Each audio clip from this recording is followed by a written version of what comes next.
Bonjour à toutes et à tous. En ce soir de fin de mois d'août, de fin de vacances et de rentrée, c'est à moi que revient le plaisir d'ouvrir cette conférence sur Appreciative Inquiry. Vous allez en savoir plus dans l'heure et demie qui va se dérouler devant nous.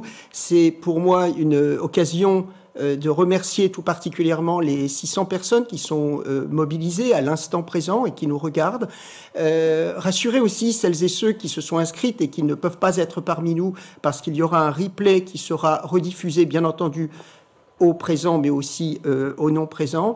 Et puis vous dire que il me plaît aussi de citer un grand auteur français, Paul Éluard, qui dit que si nous sommes là, c'est sans doute pas seulement par hasard, mais aussi parce que nous avons un rendez-vous dans ce partenariat entre l'IFCAM et l'Institut français de l'Appreciative Inquiry, dirigé par Jean-Christophe, mais aussi avec mon voisin, Yves Régnier, de ENJ, et puis enfin notre special guest, if I may say so, Ron Frey, qui nous vient de University of Cleveland et qui est un des cofondateurs de Appreciative Inquiry en coopération avec David Cooper-Ryder.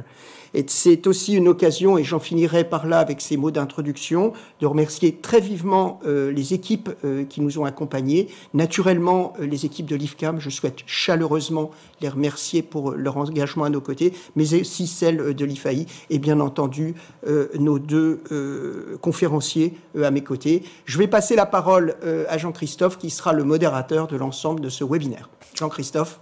Merci Philippe, nous sommes très heureux de vous accueillir ce soir. Merci à l'IFCAM, je le répète, pour avoir organisé ce live sur le sujet actuel qui est penser l'avenir à partir des forces. Alors, tout au long de cette conférence, de ce live, vous aurez la possibilité de poser vos questions et vous disposerez aussi du replay qui pourra, dans les jours à venir, être mis à disposition. Accompagner les transformations dans les organisations, c'est le sujet fort auquel sont confrontées nombreuses d'entre elles aujourd'hui. Et si pour ce faire, nous partions des forces, des atouts, comme levier de ces transformations, bâtir un monde meilleur, répondre aux enjeux mondiaux, faire vivre la performance, sont nos principaux défis aujourd'hui. Et si, chers amis, penser l'avenir à partir des forces devenait notre nouveau mantra institutionnel. Alors pour répondre à ce sujet, j'ai à mes côtés 3 personnes que je vais présenter. Je vais présenter d'ailleurs Guillaume. Vous avez eu le plaisir d'ouvrir cette conférence. Vous êtes directeur général de l'IFCAM, qui est l'université d'entreprise du groupe Crédit Agricole. Vous êtes professeur à Paris Assas et directeur scientifique des programmes de l'INSEC sur la partie finance. Et vous enseignez l'éthique des affaires, l'enseignement de la finance, entre autres. Yves Régnier, bonjour, merci d'être présent. Vous êtes consultant interne au sein d'ENJ Consulting. Vous avez accompagné de nombreux projets de transformation au sein du groupe ENJ avec la démarche appréciative. Vous êtes également docteur en philosophie et enseignant-chercheur au sein de la chaire Le don au travail au sein de l'Université de Nantes. Ron Frey, professeur Ron Frey, merci d'être présent. Vous venez d'arriver des États-Unis. Vous êtes professeur au sein du département Organizational Development que vous dirigez au sein de la Case Western Reserve University de Cleveland. Vous êtes un des créateurs de l'Appreciative Inquiry à la fin des années 80 et auteur de plusieurs ouvrages sur le sujet de la démarche appréciative. Votre plus belle expérience, nous l'avons partagée tout à l'heure, fut d'organiser une conférence mondiale à l'ONU avec la démarche appréciative sous l'égide de Kofi Annan, qui avait réuni plus de 1000 leaders autour d'un sujet fort qui est Global Compact.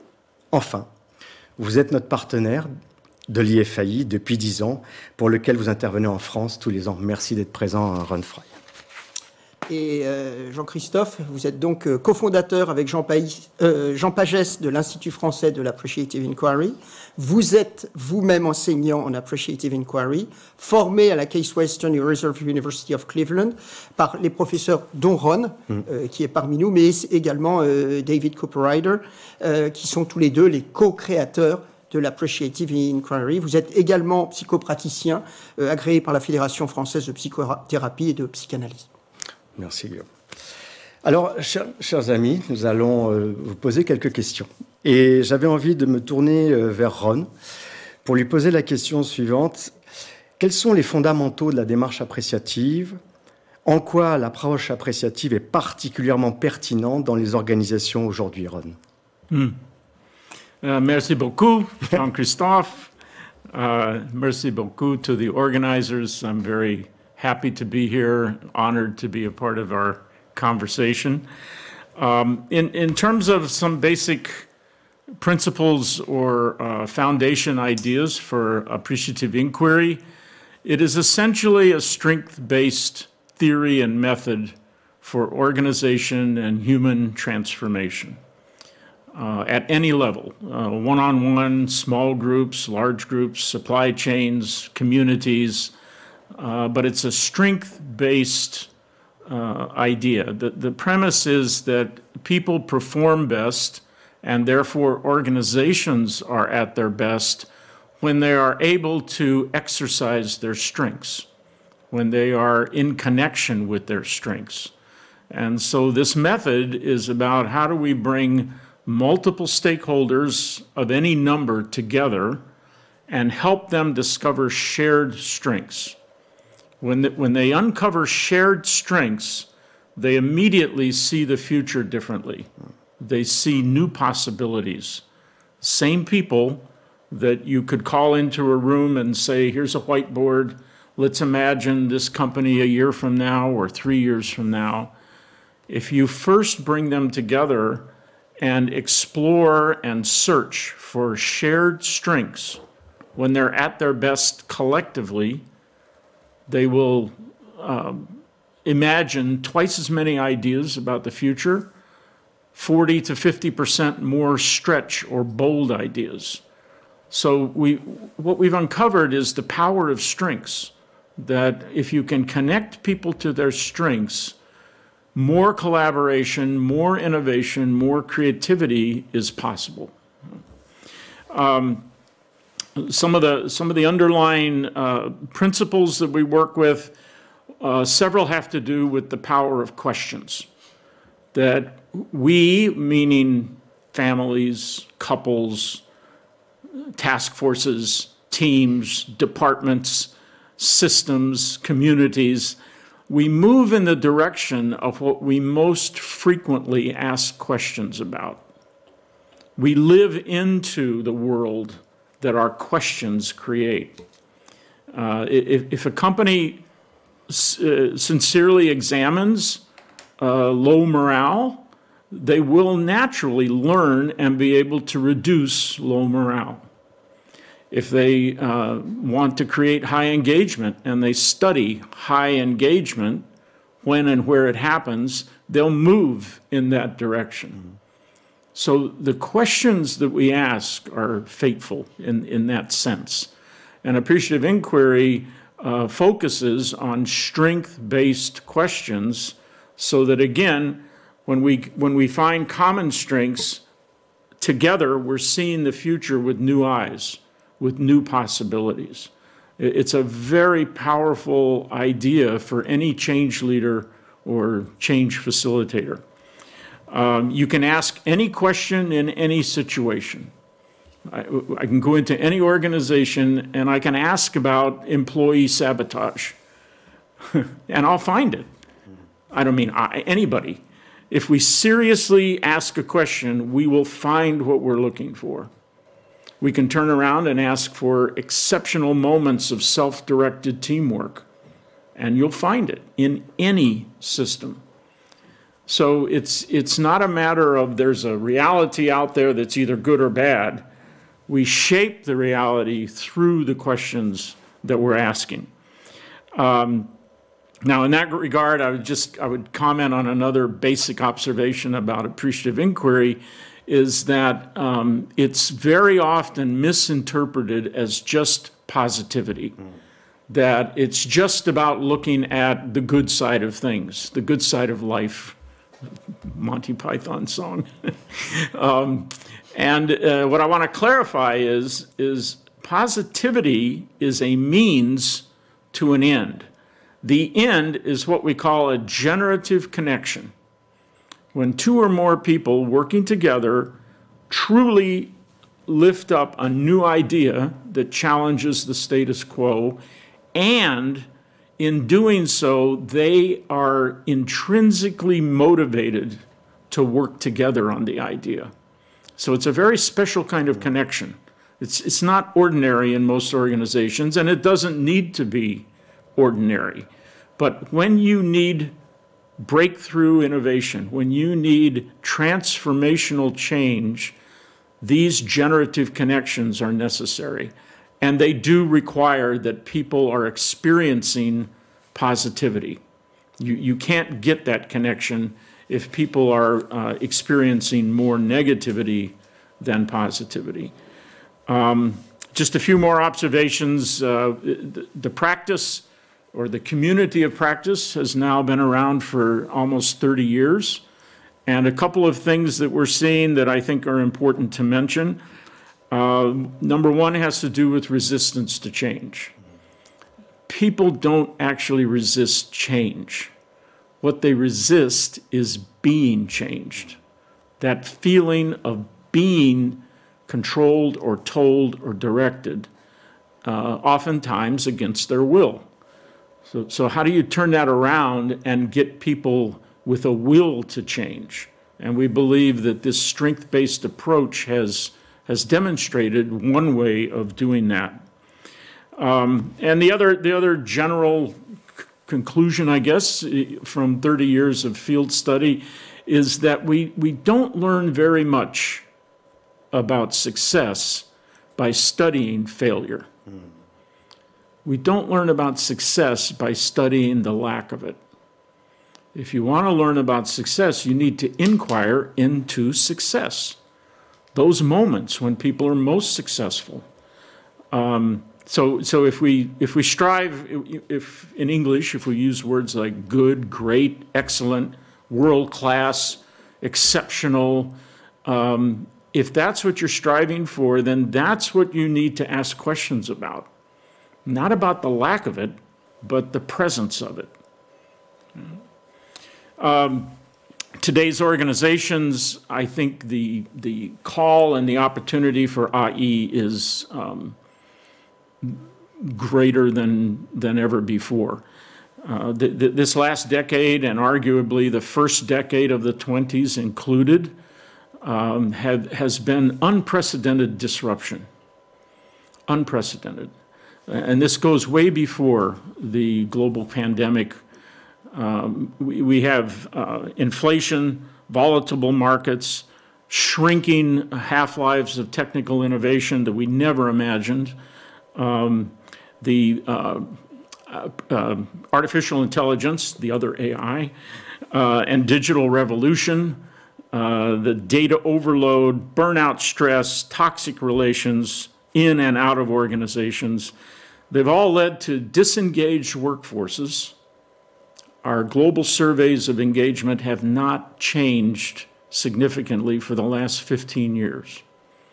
We're highly disengaged. And more we're finding that our workplaces are psychologically unsafe. People are not free to express what they feel and think, and they don't feel that they can do that without some kind of risk of retribution or punishment. So this disruption and these consequences on our workforces, I think, are very interrelated. Then you add a global pandemic, you add climate catastrophe, and you truly get what we call VUCA times: volatile, uncertain, complex, ambiguous. And figuring our way through that as organizations, as leaders, I think it calls for transformation. It no longer, we can think of it as incremental change.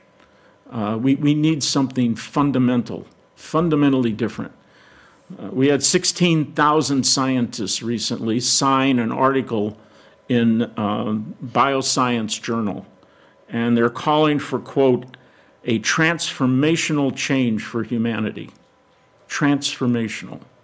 So I think AI has shown to be a scalable approach to get many numbers of stakeholders to help them find a shared purpose or vision of possibility in such a way that they want to work together to realize it. They want to co-design, they want to co-create and move forward. So I think it's a time for radical regeneration. It's a time for radical innovation, and those require radical collaboration. We are not skilled enough for collaborating at a scale that can actually change some of the complex issues and challenges that we face. So IE is I think, promising. There's still more to be innovated. There's still more to discover. But it does offer a way for large stakeholder groups to actually come together out of their differences, find shared strengths, see new possibilities, and then work toward them. Thanks, Ron. Ce que vous évoquez, c'est que plus les personnes partagent leurs forces, leurs atouts, plus vous augmentez la capacité du système, de l'organisation, à bouger, à évoluer pour construire un avenir et pour atteindre cette fameuse transformation. Alors, je vais me retourner vers Yves. Yves, comment Engie, ce groupe, cette multinationale, utilise la démarche appréciative pour accompagner ces transformations dans un contexte que vous connaissez bien, qui est un contexte de mondialisation, en plus qui a dû être éprouvé par la guerre de l'Ukraine et de la Russie. Est-ce que vous avez quelques éléments à nous fournir là maintenant? Merci Jean-Christophe. En écoutant Ron, je me rappelais la première fois où j'ai découvert la démarche appréciative. C'était avec toi, Jean-Christophe, lors d'un événement, un colloque, où nous étions à la recherche d'une approche nouvelle pour éviter ce fameux changement impossible dans les organisations. Et vous m'avez parlé à l'époque de la démarche appréciative qui m'a vraiment interpellé à plus d'un point. D'abord parce que nous, consultants, on est habitués à résoudre des problèmes. On fait ça en général très bien, avec des méthodologies éprouvées. Et là, ça venait changer complètement le regard en disant « mais pourquoi vous appuyez pas sur des forces ?» À l'époque, ça m'a paru incongru. Et je me suis dit « mais comment alors qu'il y a un problème à résoudre, on s'appuierait sur quelque chose ?» On a creusé, j'ai découvert la démarche, je me suis formé en 2016, je crois, puis une deuxième fois avec Ron. Et on a commencé à expérimenter ça. Donc pour répondre à la question, en préparant un tout petit peu, je me suis dit, au fond, quel regard je peux poser. Et ce que j'aimerais vous proposer, partager avec vous aujourd'hui, c'est d'abord un regard de praticien, consultant. Qu'est-ce que ça apporte à l'entreprise? Et puis, peut-être comme théoricien, qu'est-ce qu'on a pu en retirer, ou en tout cas, ce que nous, on a appris à travers ces démarches. Alors, Engie Consulting, c'est 90 consultants aujourd'hui qui accompagnent les entités du groupe dans leur transformation. Et on utilise les outils classiques du conseil. La démarche appréciative, on l'a utilisée à de nombreuses reprises. On est à plus de 45, je n'ai pas compté, je crois qu'on a dépassé les 45 séminaires appréciatifs pour accompagner les entités dans leur transformation. La première a été faite 48 heures après notre formation. La découverte, et ce qu'il faut savoir, c'est que ce qui est très rassurant pour un consultant, c'est que c'est d'abord une méthode qui est extrêmement bien processée.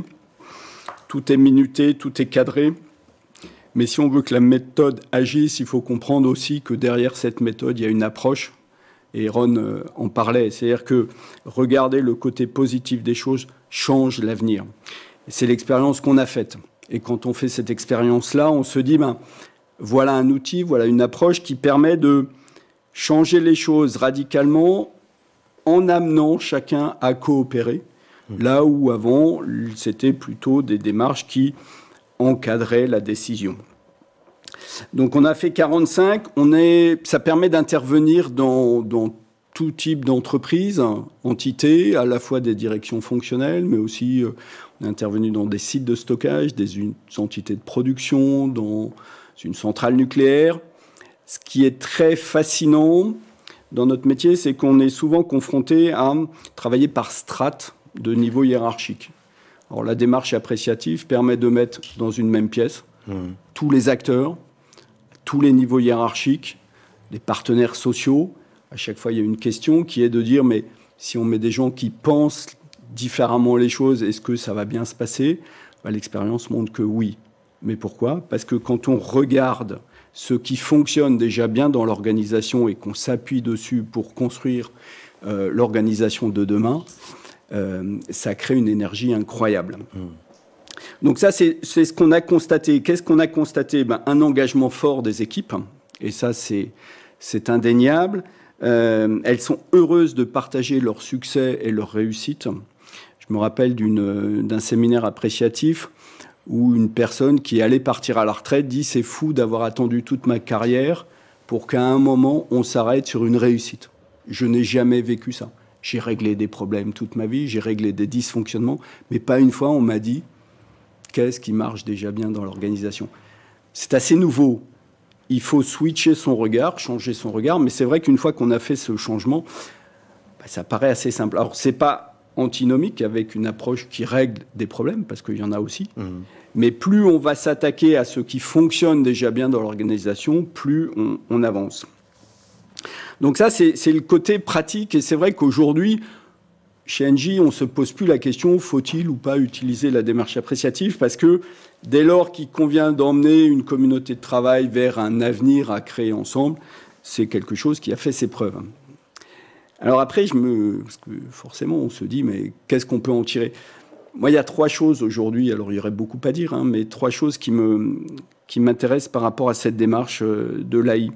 C'est peut-être premièrement que l'AI rend le travail visible. Pendant longtemps, on a caché le travail derrière des KPIs, des indicateurs. Et là, on permet à chacun de raconter ce qu'ils font, leur activité. Et c'est parce que je raconte ce que je fais que je crée de la relation. Ça, c'est vraiment important et je constate ça à chaque fois qu'il y a un séminaire AI. Les gens sont heureux de parler du travail réel. Alors, travail réel, c'est quoi ? J'emprunte ça à Pierre-Yves Gomez, une triple expérience.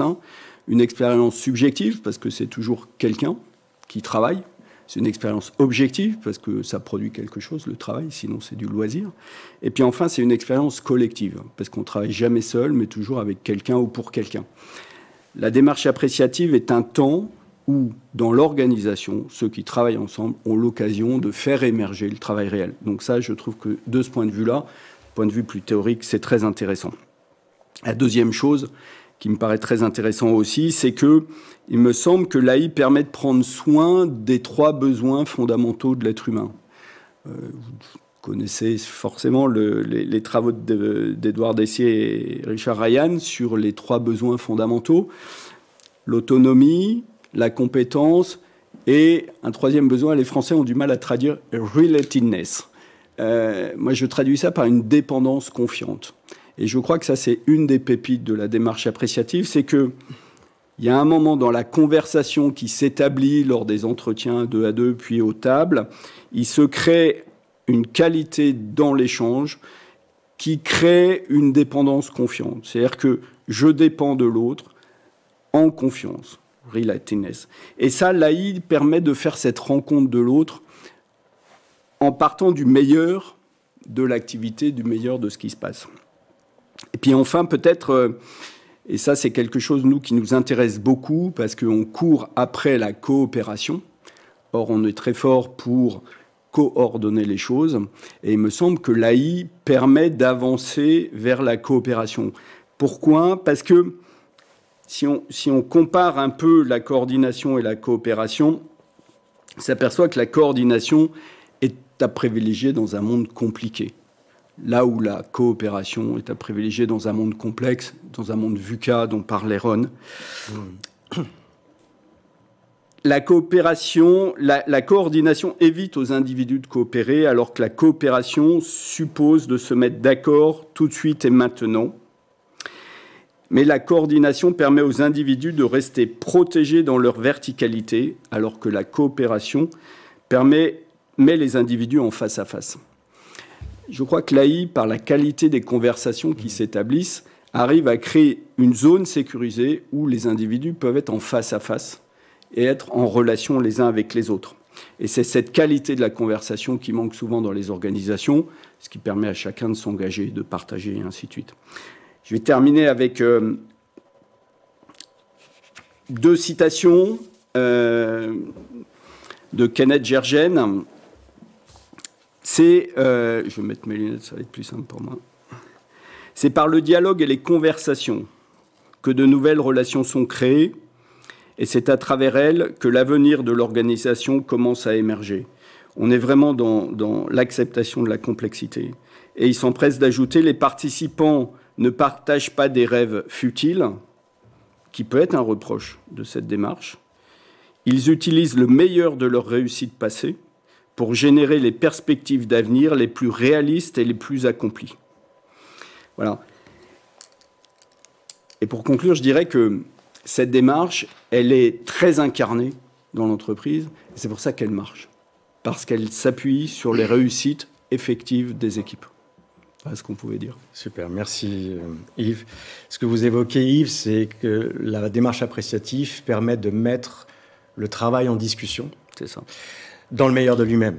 Là où on ne voit que le travail prescrit, ce que les personnes doivent faire, et là où on voit moins le travail réel, ce qu'elles font réellement. Et ça, c'est un point d'appui que j'avais relevé quand vous avez fait cette expérience, mené cette expérience dans cette centrale nucléaire, où les personnes passaient du « vous savez, c'est normal, je fais mon travail », et oui, mais racontez-moi comment vous le faites. Et ça fait la différence. Je me tourne vers vous, Guillaume. Guillaume, il y a quelque chose qui est intéressant et qui a pris corps récemment, c'est la motivation de l'IFCAM à promouvoir, à faire rayonner la démarche appréciative et à en parler dans les différentes entités. Est-ce que vous pourriez nous évoquer cette motivation de vouloir aussi et d'avoir envie de faire profiter vos collègues du groupe Crédit Agricole de cette approche ? Merci de me donner la parole sur ce sujet qui me passionne, mais c'est après 1 année et demie de travail qu'on a mené très humblement les équipes et moi-même à l'IFCAM. Et pour prendre cette décision d'implémenter au sein du groupe Crédit Agricole ou de commencer à initier au sein du groupe Crédit Agricole la démarche appréciative, nous nous sommes posé 2 questions. La question de l'utilité de l'IFCAM. Et la question de cet environnement. De manière un peu provocatrice, je suis très fier d'être le directeur général de l'IFCAM, très très fier. Mais de manière un peu provocatrice, je serais tenté de dire que l'IFCAM est l'université d'entreprise du Crédit Agricole, mais n'est pas le cœur de métier du Crédit Agricole. Le cœur du métier du Crédit Agricole, c'est de s'occuper des actifs corporels, des clientes et des clients, les aider à accéder à la propriété, les aider à acheter des machines pour des entrepreneurs, les aider à sécuriser et faire fructifier leur épargne. Ça, c'est le cœur du métier, s'occuper des actifs corporels. En revanche, le métier de l'IFCAM, c'est de former et d'accompagner les gens à bien pratiquer le cœur du métier. Autrement dit, nous sommes dit que l'IFCAM n'est pas le cœur du métier du Crédit Agricole, mais pour les 140 000 collaboratrices et collaborateurs du Crédit Agricole, l'IFCAM est au cœur du métier du Crédit Agricole, si on place les humains comme le pivot de la relation ou des schémas relationnels entre le Crédit Agricole et ses clients en France et à l'étranger. Ça, c'est la première chose. Donc, on a pris clairement un biais, un parti pris humain. Deuxième question, cette fois-ci, c'est de se dire dans quel monde sommes-nous ? Et là, vous allez voir beaucoup de similitudes entre mes propos et ceux de Ron et ceux d'Yves. Nous avons le sentiment, on ne sait jamais, le temps passe, mais on a quand même le sentiment d'être à un tipping point, un point de basculement sociologique, comme on dit, et que de plus en plus, demain ne sera pas comme hier. Ron a cité Monty Python, et moi je vais citer un chanteur français, Charles-Élie Couture, qui a 40 ans, chantait une chanson qui s'appelait la balade de Serge K. Ça peut sembler surréaliste d'avoir des propos un peu romanesques et d'utiliser une métaphore à partir d'un chanteur de rock très talentueux par ailleurs. Et le refrain de cette chanson, c'est « Demain, demain comme hier, demain sera comme hier ». Bien non, il faut qu'on réfléchisse sur notre rapport au temps, sur notre rapport à l'espace, et on va le voir sur le rapport au temps et à l'espace. Alors le rapport au temps, finalement, c'est quoi la donne? C'est s'intéresser sur est-ce que demain sera comme hier? On est encore beaucoup, y compris moi-même, j'ai été formé dans des postures, dans des schémas industriels, de management by objectives, de quantitatif, etc., formel. Et pour s'intéresser à est-ce que demain sera comme hier ou pas comme hier, je fais une petite incidente, parce que je pense que c'est quand même une belle crédibilité pour Appreciative Inquiry. Je voudrais justement inviter nos auditrices et nos éditeurs à regarder Psychologie Magazine de ce mois-ci, dans lequel, pour la première fois, l'enquête appréciative est citée. Et il y a notamment, outre l'enquête appréciative, une interview de Charles Pépin. Vous savez, Charles Pépin, c'est un philosophe français qui s'intéresse justement sur le rapport au temps et le rapport au passé en disant c'est bien de jouir du temps présent, mais pour construire demain, il faut aussi se souvenir d'hier. Et je me tourne vers Yves, se souvenir aussi du socle, du substrat, de l'humus de choses positives qui nous ont conduites jusque-là. Donc, dans ce prisme de demain sera comme hier, de ce temps industriel, c'est Charlot, c'est l'homme qui sert la machine. C'est le répétitif, c'est faire la même chose à l'infini. Ron y a fait référence. La planification, le management by objective. On ne s'intéresse pas à demain parce que demain non seulement sera comme hier, mais peut-être même mécaniquement. On est dans une approche mécaniste encore mieux qu'hier. Et pourtant, Ron y a fait référence à nouveau. Les grandes crises se multiplient. Il a parlé notamment du Covid, mais on en a eu bien avant. Pétrolière, le sida, la vache folle, les crises financières, crises climatiques, etc.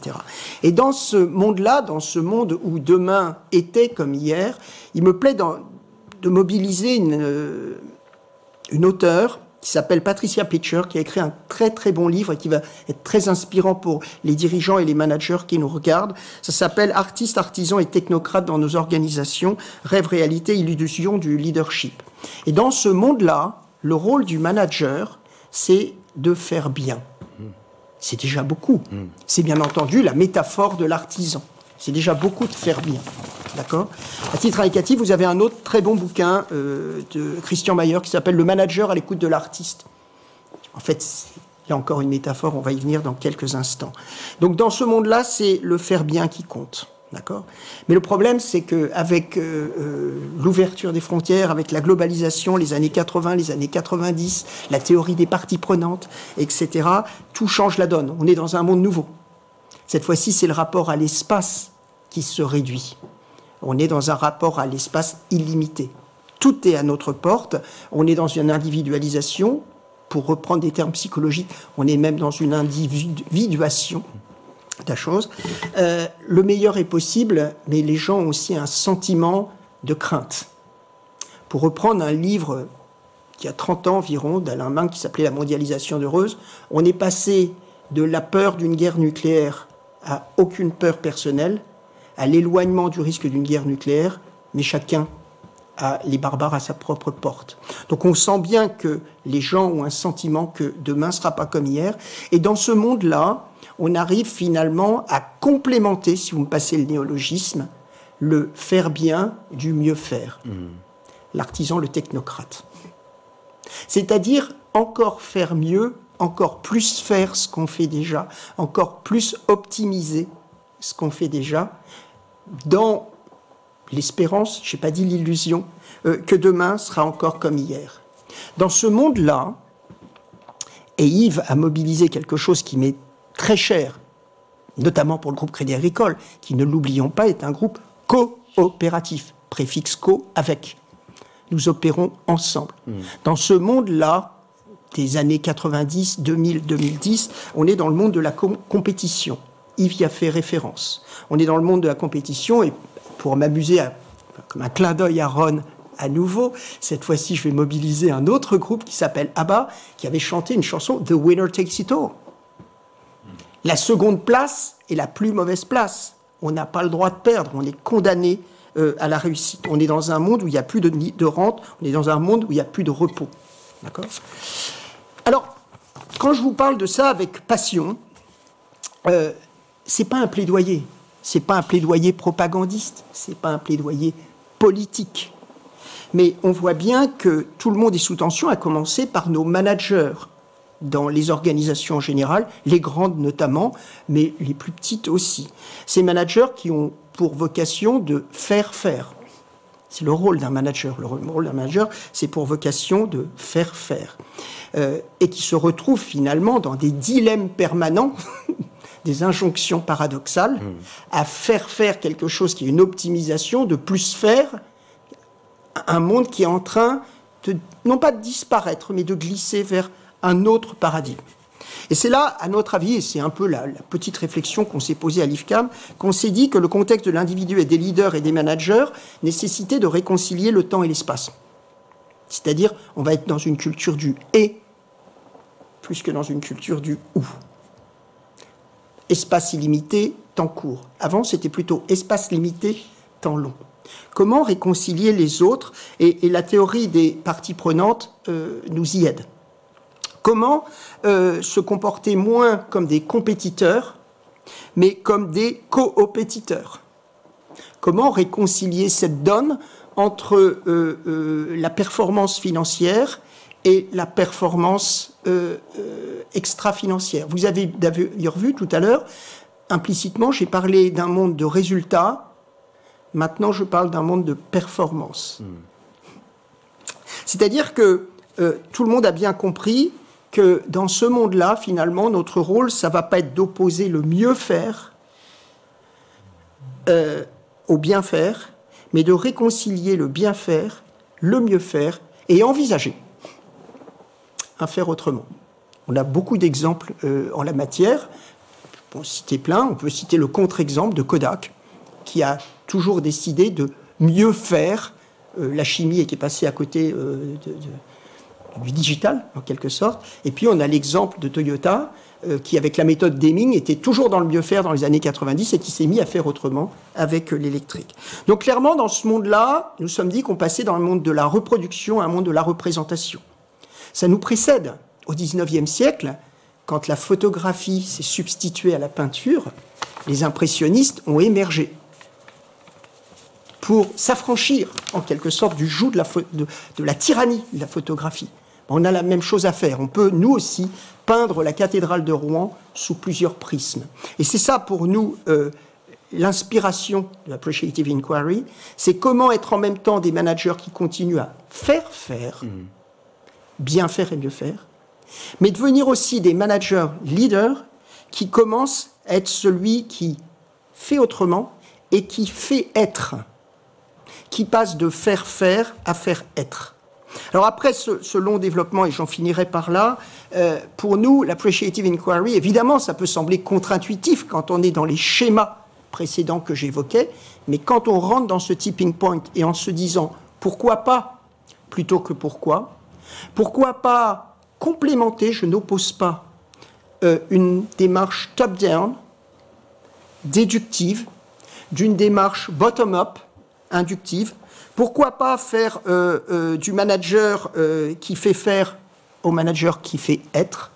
Pourquoi pas passer de la compétition inter- et intra-entreprise à la coopétition? En plus, si vous me permettez, c'est dans les gènes du groupe Crédit Agricole, c'est un groupe coopératif, je le répète. Pourquoi pas des solutions dictées non seulement par le haut, mais aussi initiées par le bas, par la prise de parole, par l'association sur le terrain, par l'émergence de ce qui marche bien pour faire tache d'huile. Pourquoi pas un management exécutant à un management de mise en responsabilité? Littéralement, l'étymologie de responsabilité, c'est répondre d'eux. Et on revient à ce que Ron disait tout à l'heure, les gens ne sont pas opposés au changement, ils sont opposés à ce qu'on veuille les changer eux, alors qu'ils ont une véritable aspiration à répondre d'eux si on leur donne le pouvoir, ce pouvoir d'entreprise. Et pourquoi pas passer de l'application des normes à la coproduction des pratiques. Et si vous me permettez, parce que on est clairement dans un partenariat, et nos viewers le savent, entre IFAI et IFCAM sur la mise en œuvre de l'enquête appréciative au sein du Crédit Agricole. Ce pourquoi pas, il me permet, et je fais un clin d'œil à Ron à nouveau, qui est mon nouvel ami, il me permet de mobiliser un très beau discours du New Hampshire de 2008 d'un candidat à la présidence aux États-Unis que tout le monde reconnaîtra, qui était perdant en janvier 2018, qui s'est dit on était deuxième dans la primaire, mais tout ça on l'a bien fait, et si on fait encore mieux ça, peut-être qu'on gagnera.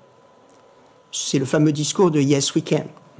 Et pour tout vous dire, à l'IFCAM, nous nous sommes permis un peu de parodier ce discours, parce que notre baseline maintenant, et je pense que c'est un très beau signe avec Appreciative Inquiry, c'est Yes IFCAM. Merci Guillaume. En résumé, comme Ron nous le souligne assez souvent, c'est do good in order to do well. That's it. That's it. Alors, pour poser une dernière question, j'avais envie de vous entendre tous les trois. Les mots qui sont employés aujourd'hui par la presse, par les médias, sont des mots forts: inflation, crise multiple, instabilité, complexité, accélération, transformation. Quels sont les bénéfices de l'approche appréciative, selon votre expérience, dans ce monde décrit comme instable, en mouvement, voire peut-être anxiogène? Je vous laisse répondre. Ron, peut-être première... The benefits of IE in today's world. Yes? Is that the... Yeah.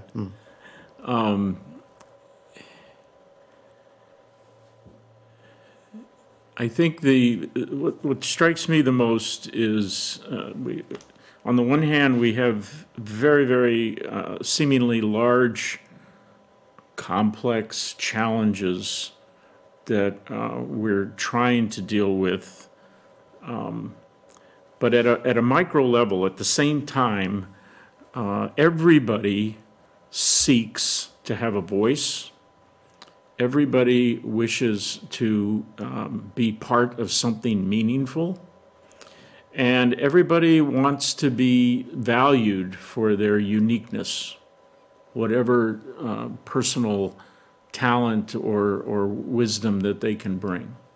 So voice, centrality, and uniqueness. I think IE, it's not the only process, but it is guaranteed to give a participant a voice. It's guaranteed to bring them into the center of what's important for an organization. And it's guaranteed to honor their story.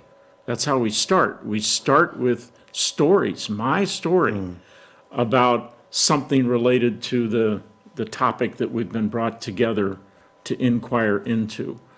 So at that level, it's about helping people to experience their own wholeness at work or in their community, wherever in their life. So I think that's a benefit almost regardless of whether there's an organizational outcome or a measurable result.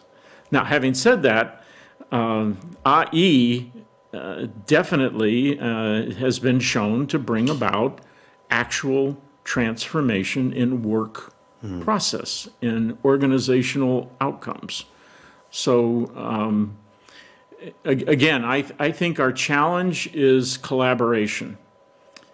We have so much going on, so much unpredictability, and the tendency to withdraw and hold on to something that I can trust, my opinion or my religion or my whatever that is, and it actually feeds difference. We need more collaborative ways, more ways to build collaborative relationships. So IE is one of those, and I think it's not that it's difficult to implement. In a way, there's nothing easier than to ask somebody, how do we understand what's life-giving? How do we understand what is giving life to a situation? What's difficult is, for any of us, our tendency to look first at what's wrong, to look first at what's broken. And it's in all of us. And if that's our first reaction, then AI sounds like something strange or weird or dangerous even. But searching for what's life-giving can only be a benefit. Yeah. Thanks, Rob. Un mot pour... Moi, je vais essayer de le mettre de manière très séquencée cette fois-ci et moins globale. Moi, j'y vois 4 bénéfices. Je le dis dans mes propres mots, mais c'est aussi pour les dirigeants et les managers qui nous écoutent. Pour moi, c'est une approche, et on l'a déjà implémentée dans plusieurs entités du groupe Crédit Agricole qui se reconnaîtront d'ailleurs. Certaines sont présentes et je les remercie. C'est libérateur d'énergie sur le terrain, avec des managers qui sont vraiment en position de décideur. C'est pour ça que j'ai fait un peu ce pont, ce bridge entre manager, leader, celui qui fait faire et celui qui fait être, d'une solution qu'ils ont co-construite. Ils donnent la vie. Ça favorise des schémas relationnels. C'est le rôle de l'entreprise de favoriser des schémas relationnels mutuellement bénéfiques, a fortiori pour une entreprise coopérative, et a fortiori depuis la théorie des parties prenantes. Nous savons qu'aujourd'hui le monde est tellement interdépendant que personne ne réussira seul. C'est pour ça que j'ai pris la métaphore de l'oasis tout à l'heure. C'est fini l'oasis. Maintenant, il faut créer des liens entre les oasis. La troisième chose, c'est que ça crée clairement, et on revient à la pulsion de vie, ça crée un élan collectif avec une plus grande proximité entre les strates hiérarchiques. Ça évite un peu les édredons managériaux aussi de l'entreprise entre les leaders, les managers et les opérateurs. Et puis enfin, un ferment, tout à l'heure j'ai parlé d'actifs incorporels, un ferment indicible, c'est que ça met en confiance les acteurs. En capitalisant sur les pratiques positives, ce qui leur donne le sentiment d'être des entrepreneurs. Et je m'inscris à nouveau dans les propos de Ron. Les gens ne sont pas rétifs au changement, ils ont envie d'entreprendre le changement. On passe de la société de défiance, où pour qu'il y ait un gagnant, il faut qu'il y ait un perdant, à la société de confiance, où il faut qu'il y ait 2 gagnants. Et en étant 2 gagnants, on va faire grandir le gâteau. Et si vous me permettez... un clin d'œil, parce que j'aime beaucoup la philosophie, j'aime beaucoup mobiliser ce philosophe normand qui s'appelle G. de la Tour, qui est une espèce de docile indocile. Il dit une phrase qui résume à mes yeux un peu tout. Il dit « On est qui on est, mais on devient qui on veut. » Devenons qui nous voulons être dans ce monde-là. Merci Guillaume. Yves, un petit mot, dans ce monde instable, le bénéfice de la démarche, selon ton expérience? Alors, le bénéfice de la démarche dans un monde incertain, instable, complexe, on comme ça, il est immédiat, puisque je pense que c'est une démarche, une méthode aussi, qui est faite sur mesure pour ce monde-là. C'est-à-dire que, et c'est ça qui déstabilise un peu un certain nombre d'acteurs avec qui on travaille, c'est-à-dire que j'avais l'habitude de prévoir les choses, de planifier, d'organiser à l'avance, peut-être dans un mode de pensée, tu en parlais Guillaume, déductif. On est dans quelque chose qui émerge, qui advient, avec la participation de chacun. Ça change un peu les rôles, mais d'abord c'est fédérateur d'énergie, quoi. Les gens participent, prennent leur part, apportent leur part, reçoivent leur part. Donc ils participent vraiment, et ça crée énormément de mouvements. Alors, ça suscite des craintes. C'est-à-dire la question qu'on a le plus souvent, c'est oui, mais qu'est-ce que ça va être très précisément? On ne sait pas, ce sera mieux, mais on ne sait pas ce que ça va être. Par contre, on va co-construire quelque chose qui va émerger, des réussites et ainsi de suite. Et ça, c'est très rassurant. Pourquoi? Parce que aujourd'hui, on n'arrive pas à prévoir précisément ce que sera demain. Personne n'a prévu le Covid, personne n'a prévu la guerre en Ukraine, et tout le monde a été obligé de s'adapter, de s'ajuster. Miser sur la qualité de la discussion. De plus en plus, j'utilise le mot de Ron qui est miser sur la qualité de la conversation. Donc, dans la conversation, il y a quelque chose de beaucoup plus intime que dans la discussion. On est très habitué au débat. Voilà. Comment on converse ensemble pour faire advenir quelque chose qui répond aux attentes et ainsi de suite. Donc ça, c'est le bénéfice direct pour moi de l'AI. Et dans un cadre sécurisé. C'est-à-dire que on peut garantir, quand on démarre un séminaire AI, que les gens ne vont pas s'engueuler, qui peuvent avoir des points de vue divergents, mais qui vont converger sur un futur désirable. Et ça, on prend, alors en tant que consultant, on prend aucun risque à déployer la démarche, et ça, c'est assez bon. Et on le comprend bien, puisque partant du meilleur de chacun, on arrive à construire quelque chose de désirable. Donc ça, c'est le grand bénéfice de l'AI, c'est que c'est une méthode qui répond parfaitement, alors il y a d'autres approches, mais parfaitement à ce monde incertain et complexe dans lequel il faut s'ajuster avec l'aide de chacun. D'ailleurs, dans un monde instable, à quoi je peux m'amarrer pour tenir le cap, ce sont nos forces. C'est d'ailleurs le terreau de la résilience. C'est un terme qu'on a beaucoup employé ces temps-ci. J'ai devant moi quelques questions qui viennent de la salle. Alors, Ron, a question for you. Pourquoi l'approche par les forces est-il si difficile à implémenter dans le changement? Why the strengths approach is so complicated to implement it in a change context? Especially in France, maybe. Well, I think Guillaume and Yves have a better experience with whether it's complicated or not.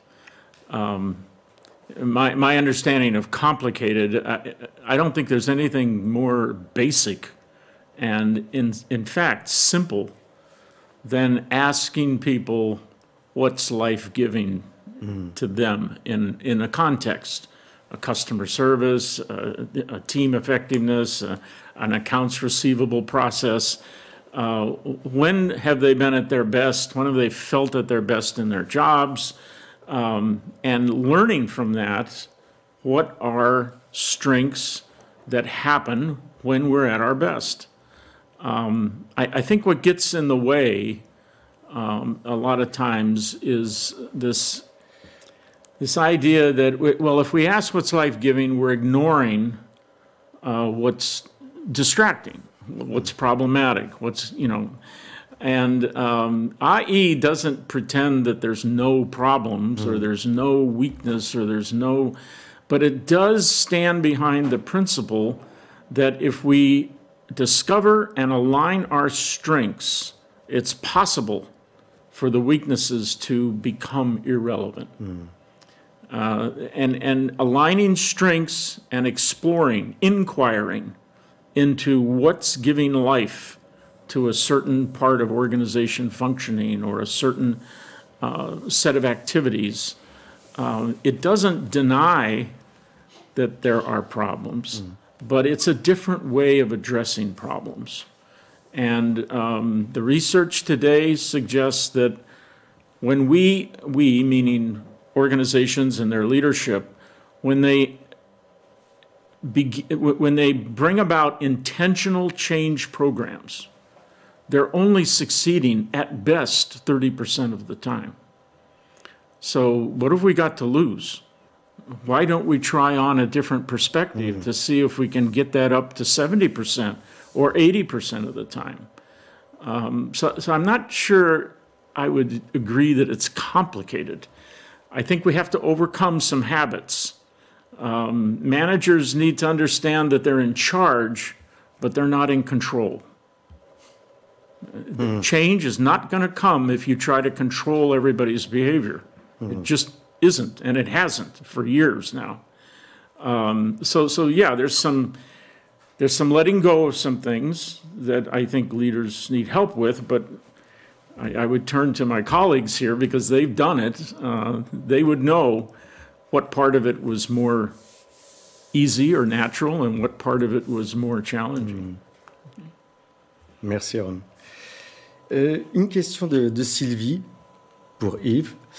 Comment faire évoluer les mentalités des codires avec un ou deux outils et astuces simples de l'appréciatif, avec l'objectif qu'ils soient focus sur les fiertés comme base pour aller plus loin et permettre la co-construction des méthodes et accents pour relever le défi. Est-ce que vous avez été confronté justement à faire évoluer des codires? C'est une bonne question. Quand on travaille avec des codires, on constate qu'une des premières étapes, mais qui est assez fondatrice et qui est la première étape de la démarche appréciative, c'est leur poser la question, au fond, quelle est votre ambition ? Alors souvent, ils répondent par la raison d'être de leur entité. Et on leur dit, moi j'aime bien c'est pas un philosophe là pour le coup, c'est une image, mais qu'on utilise assez souvent, c'est celle de l'omelette au lardon. Je ne sais pas si vous la connaissez. La poule et le cochon, dans l'omelette au lardon, ils interagissent de façon différente. La poule participe, le cochon s'implique. Et donc on dit, la raison d'être, c'est un peu la poule. Nous, ce qu'on vous demande, c'est un peu de lardon. Que vous mettiez un peu de vous-même dans la raison d'être pour que ça devienne une ambition. Comment, au fond, j'ai envie, ça pourrait être à l'IFCAM, comment j'ai envie qu'on vive cette mission qui nous est donnée, comment j'ai envie. Ça commence à les faire bouger. Pourquoi ? Parce que, et c'est le cœur de l'AI, je pense, c'est les relations, je emprunte ça à Gergène aussi, les relations sont le lieu de la construction du monde. Et la mise en relation, la mise en discussion au sein d'un CODIR, la mise en conversation. J'ai en tête une expérience il y a 1 an et demi où le sujet était compliqué, on ne savait pas où aller, et on a passé 2 CODIR à initier une conversation entre les membres du CODIR. Et la qualité du dialogue a fait qu'ils ont pu imaginer un avenir différent, faire autrement. Voilà. On arrive à faire bouger. Ça, il faut beaucoup d'humilité du dirigeant, mais il y a beaucoup de dirigeants humbles. Merci. Je peux rebondir sur cette... Bien sûr. On a le droit. Oui. Sourire, on a le droit aussi. Je vais avoir une réponse qui va être un peu méta, mais qui va capitaliser beaucoup sur les propos de Ron et sur les propos de Yves. Et là, je vais citer un philosophe. Vous avez beaucoup entendu parler Ron, il disait « giving birth ». No, giving life. So first you have to give birth and then you give life. Clairement, c'est ce qu'on appelle la pulsion de vie. C'est quoi le rôle d'un dirigeant ? C'est quoi le rôle de quelqu'un qui a charge d'âme ? D'emmener une communauté vers l'avenir. C'est clairement d'induire quelque chose qui procède de la pulsion de vie. Vous savez une très très jolie phrase de Bergson qui dit la joie a toujours un accent triomphateur. La joie signifie toujours que la vie a gagné du terrain ou que la civilisation a gagné du terrain. On est là pour ça, on est là pour faire demain tous ensemble. Je voudrais vous raconter une belle métaphore ça peut vous sembler romanesque, mais la vie, elle est là. Elle est, bien sûr, je ne pose pas les process au management des process. Bien sûr, je n'oppose pas le financier à l'extra-financier. C'est tout en même temps. C'est bien faire, mieux faire et faire autrement. Dans Alexis Zorba, Nikos Kazantzakis relate cette situation très contre-intuitive où Zorba a 40 ans, il est très impétueux. Et il voit un petit grand-père qui a 90 ans, tout noueux, il faut vous imaginer en Crète, et qui est en train de planter une toute petite pousse. Et de manière presque arrogante, il lui dit « Mais dis donc, à l'âge que t'as, tu la verras jamais pousser. » Et lui répond « Je vis comme si je n'allais jamais mourir. » Et Zorba lui répond « Moi, je vis comme si j'allais toujours mourir demain. » Nous, notre job, alors même qu'on sait que demain ne sera pas comme hier, c'est de vivre et de faire vivre comme si on n'allait jamais mourir. Et les gens, ils le savent bien, parce qu'on a tous la pulsion de vie entre nous. Vous voyez ? Donc, voilà, c'est la culture du « et ». Pour moi, ça, c'est vraiment une espèce d'allégorie. Je l'assume. C'est très passionnel, ce que je dis. Mais c'est aussi par ça qu'on vit. C'est une allégorie de Appreciative Inquiry. Donc, aller faire en sorte que les pulsions de vie vivent par la traduction, par les histoires racontées. Il y a... Je voudrais rebondir sur... Parce que je pense qu'on est au cœur là-dessus, et c'est ça qui rend si difficile et à la fois si simple la démarche appréciative, parce que si on a compris ça, ça devient, je pense, assez facile de changer les choses. 2 anecdotes. La première, c'est que souvent on nous dit on voudrait savoir comment faire une organisation qui marche. Et nous, on leur dit non, on ne sait pas bien faire ça. Par contre, travailler avec vous pour faire que l'organisation, elle vive, ça, on peut... et on revient sur cette pulsion de vie, c'est-à-dire comment on fait pour que ce soit vivant. voilà, là, il y a un vrai décalage et quelque chose qui est un... Et la deuxième remarque, et on en a souvent parlé, hein, c'est quelque chose de difficile. Bien sûr que l'AI ne règle pas tout, et il peut y avoir des problèmes, notamment, on parle des accidents et des accidents au travail qui peuvent être mortels. Comment régler ces dysfonctionnements qui amènent des accidents ? Comment on peut retourner cette question avec une démarche appréciative ? Quand je pose la question, les gens ne trouvent pas spontanément. Comment faire pour qu'il n'y ait plus d'accidents ? Comment corriger ces dysfonctionnements qui amènent à des accidents, certains fatals ? C'est qu'est-ce que je fais pour rentrer en santé chez moi ? C'est idiot, mais c'est le retournement qui change complètement les choses. Et si ce retournement s'opère, alors on peut aller vers un surcroît de vie dans les organisations. Oui, Yves, vous faites référence à une expérience que nous avons eue sur le sujet de la sécurité au travail. Exactement. Où nous étions intervenus pour, en tous les cas, faire en sorte que les personnes racontent non pas pourquoi elles ont eu un accident ou un incident, mais qu'elles racontent comment elles ont réussi à assurer leur sécurité. C'est ça. Et ça fait toute la différence, c'est qu'elles ne sont plus là à être en défense ou en victime de vouloir faire quelque chose qu'elles n'ont pas pu faire, mais pourtant de faire en sorte qu'elles racontent une expérience de vie au travail, dans des dangers potentiels et où elles ont réussi à assurer leur sécurité. Effectivement, le prisme n'est pas tout à fait le même. Question pour Ron. How to make change in our societies to preserve biodiversity with AI? To preserve Biodiversity biodiversity. with AI. Comment accompagner les transformations de nos sociétés pour préserver la biodiversité avec la démarche appréciative? It's a good question. What we're learning about what we call the journey to flourishing, where organizations are positive agents for world benefit. So they prosper as an organization and they do good socially, environmentally.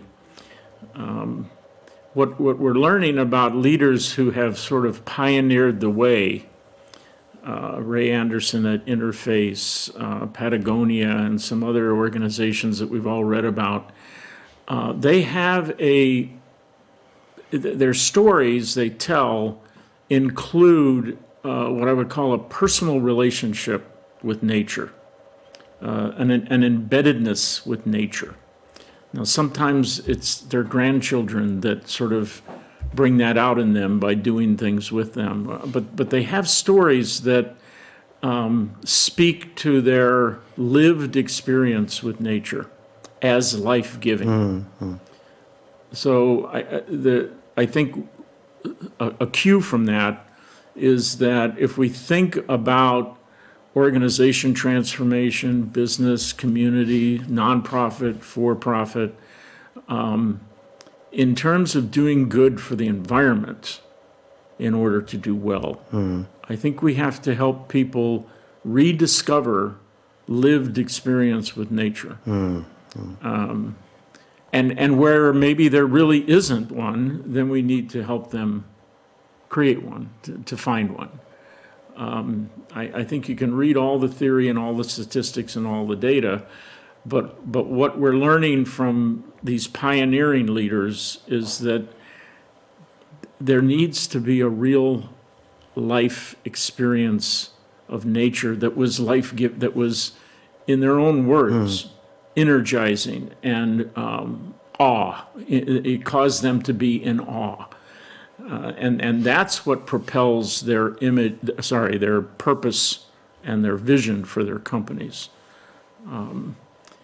What David and Cooperrider and I have written about is that when we see organizations invite their stakeholders in, employees and external stakeholders, and invite them into the question, how might we do good out there in order to do good in here? It's like in golf, they talk about hitting the ball on the sweet spot of the club. It's like that sweet spot. It brings out the best in people. The combination of how can we do better, more good outwardly, impacts the way they operate internally. They cooperate better. Their teamwork is better. Their engagement goes up. Their sense of psychological safety goes up. We just see that combination of that question and bringing as many stakeholders together at once to deliberate on that as the kind of the combination that brings out the best in people. In people. Yeah. Une question pour vous trois, de Cyril. Vous mentionnez que nous devons regarder les succès. Nous entendons souvent les dirigeants qu'ils ont appris de leurs échecs sans lesquels ils n'auraient pas réussi. Pensez-vous que l'on peut faire cohabiter ces deux modes de pensée? I will translate to you. We often hear that many CEOs have learned from their various failures. And without their failure, they would never have success. Would you think that we can manage both mindsets? Je peux prendre celle-ci. Allez, vous faites une petite réponse C'est collective. bon. Je vais être très facétieux à nouveau. Enfin, non, je n'ai pas été si facétieux que ça, mais bon, c'est un petit peu ma nature, il faut y être aussi un peu. Vous avez fait référence tout à l'heure au fait que j'enseignais. C'est ma passion dans la vie. J'ai mon métier de banquier, maintenant de directeur d'université, et mon métier d'homme, c'est l'enseignement et l'écriture. Donc je vois beaucoup d'élèves qui, il y a 25 ans, avaient mon âge, et maintenant ont l'âge de mes enfants. Et là où je vais être facétieux, c'est que j'ai beaucoup médité avec eux cette phrase selon laquelle on apprend de ses erreurs, et c'est vrai. Enfin, c'est la moindre des choses que d'apprendre de ses erreurs. Mais là où je vais être facétieux, et c'est le prof d'université qui parle, c'est que je leur dis, écoutez, on vous dit toujours de ne pas copier, et moi je vais vous dire de copier. Mais choisissez ce que vous copiez. Copiez les bonnes pratiques, parce que sinon vous allez passer votre vie à tomber 7 fois et vous relever 8. C'est un très très beau livre de Philippe Labro par ailleurs. Mais copier les bonnes pratiques, ça va vous faire gagner un temps fou. Et on le voit d'ailleurs. Les plus jeunes d'entre nous dans nos entreprises, maintenant on a une espèce de escalator, comme on appelle ça, d'ascenseur à l'envers, où parfois c'est nous, les plus anciens, qui sommes amenés à les copier parce qu'ils ont une prise sur l'avenir que nous n'avons pas, parce qu'on est dans des schémas peut-être anciens. Et je reviens à ce que je disais tout à l'heure. Donc moi je pense que oui, on apprend de ses erreurs, mais on a beaucoup plus d'occasions d'apprendre des réussites des autres, et on revient naturellement sur Appreciative Inquiry. Merci Guillaume. Yves, Ron, you want to have a... Peut-être un point qui me vient assez spontanément. Je partage ce que dit Guillaume. Hein, ce serait dommage de ne pas apprendre de ses erreurs. Mais je crois qu'il y a quelque chose d'assez individuel dans l'apprentissage à partir de ses erreurs. Si on revient sur l'appreciative inquiry, ce qui fait la richesse, c'est le partage. C'est-à-dire que là où je vais progresser, c'est parce que je raconte. Et s'il n'y a pas quelqu'un qui me pose des questions, je suis incapable de raconter. L'histoire, elle est narrée. Hein, et c'est ça qui fait la richesse. C'est-à-dire que si je me mets tout seul à imaginer quelque chose, ça ne vient pas. Donc je raconte des histoires. Et j'apprends beaucoup de mes réussites parce que je suis avec d'autres, au moins une autre personne, et en groupant. Et peut-être c'est ça la différence que on a moins cette habitude-là. On a moins cette habitude. Nous, souvent, quelqu'un, je me rappelle une fois, sans fausse modestie, dites-nous, et puis on avait été interpellé en disant mais je suis gêné, fierté. Non, on n'a pas l'habitude, mais voilà, racontons simplement nos succès, ce qui est source de fierté pour grandir. Et d'ailleurs, il y a un aphorisme, et Ron le connaît, c'est un aphorisme américain qui dit « If you can beat them, copy them ». If you can beat them, copy them. Ça veut dire, à la limite, c'est toujours mieux d'être le second que le quatrième. D'accord ? Copier les bonnes pratiques. Ron? There's no question that we learn from mistakes. Most of us have been brought up from a very early age to learn from our mistakes. I think the question is, what have we learned? And personally, I think it's more about what to avoid than it is about what to create or grow. So there's different kinds of learning, right? In today's context, from some of the earlier conversation we had, incremental change is it's passé. It's not where organizations are struggling. Organizations are struggling with transformation, changing their culture, bringing 2/3 of the people who are unengaged into the engagement arena, retaining talent, and it's requiring a different kind of learning that's more proscriptive than it is historically based. So learning from mistakes is historically based. We don't have time to historically study everything that's facing us. How do we learn? By experimenting and moving ahead, improvising, and then figuring out what went well and what didn't. So I don't question at all that we learn from mistakes, but I would question, what are we learning? And is that helping us with what are we facing today? Messieurs, merci. Nous arrivons à la fin de cette conférence. Un mot de conclusion, un mot qui émerge, une envie, un message. We arrived at the end of the conference. Any word, any inspiration you want to share? Moi, je voudrais faire deux petites annonces qui sont très down to the ground, mais bon, sans doute qu'il y a beaucoup de questions auxquelles on n'a pas répondu. Il y en a beaucoup. Je voudrais dire à beaucoup de nos auditrices et de nos auditeurs qu'on mettra un mail à disposition et il y aura une réponse consécutive à ces questions sur lesquelles on n'a pas eu l'occasion, avec le concours de Ron, notamment, et de Yves, de s'exprimer. La deuxième chose, je voudrais rassurer aussi tout le monde, et je l'ai déjà dit, qu'il y aura un replay, que le replay sera en open source, donc c'est pour tout le monde, d'accord. Et puis, je voudrais dire, mais là c'est avec un parti pris, que je pense que we are appreciative inquiry, because là on coopère entre trois représentants de trois institutions. Je rappelle qu'une institution, la définition d'une institution, c'est une organisation qui s'est donné un sens. Donc on revient à la pulsion. Et je le répète, avec IFAI, avec NJ, et naturellement avec University of Cleveland, et naturellement avec IFCAM. Et là où je veux faire un clin d'œil, c'est que j'ai très envie de dire « Yes, IFCAM !» Ça y est, ça y est. Yves, Ron, last word, un dernier mot.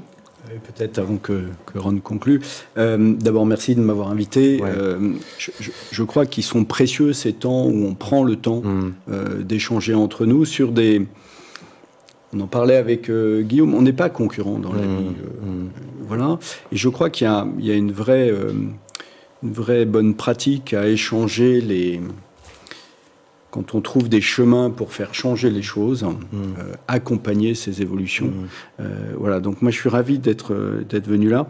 C'est un travail énorme qui va continuer avec des partenaires.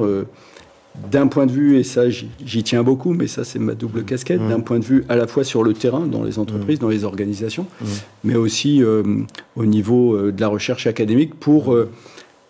rassurer tous ceux qui seraient encore à douter de l'efficacité de ces démarches pour leurs besoins propres dans les entreprises. Voilà, donc un très bon moment. Ron, un dernier mot. If you are wanting to change something, wanting to improve, wanting to grow, wanting to create something, and you're struggling, start by changing the way you're talking about it. The way you're conversing about it with others. Find a new question. Change the way you're talking about it, and other things will begin to change. For us, it's about asking more directly, what is giving life, or when is whatever it is at its best, and trying to understand that more deeply. But it comes down to conversation and changing the norm that's existing right now. So we have to find new ways to talk about climate change because the way we're talking about it isn't moving the needle, for example. I'm just, you know, if I want to change the quality of the conversation at the dinner table with my kids when they were teenagers, I've got to start by saying, well, what are the normal questions we're asking? And I have to risk trying a different question. So I think it comes down to conversational interaction and experimenting with different questions. Merci. En tous les cas, moi je suis heureux de vous avoir mis en lien. Ce qui me touche beaucoup, pour terminer, c'est que nous avons autour de la table le monde universitaire qui a partagé ses forces, le monde industriel, avec toi Yves, le monde bancaire, avec toi Guillaume. Et mon rêve serait qu'autour de cette table, il y ait aussi le monde de la santé, le monde de l'éducation, le monde des enfants, et que finalement cette société civile partage ses forces, parce que c'est véritablement à cet endroit-là que penser l'avenir à partir des forces prend tout son sens. Merci messieurs, merci à tous. Thank you, Ron. Thank you very much et à bientôt. Merci.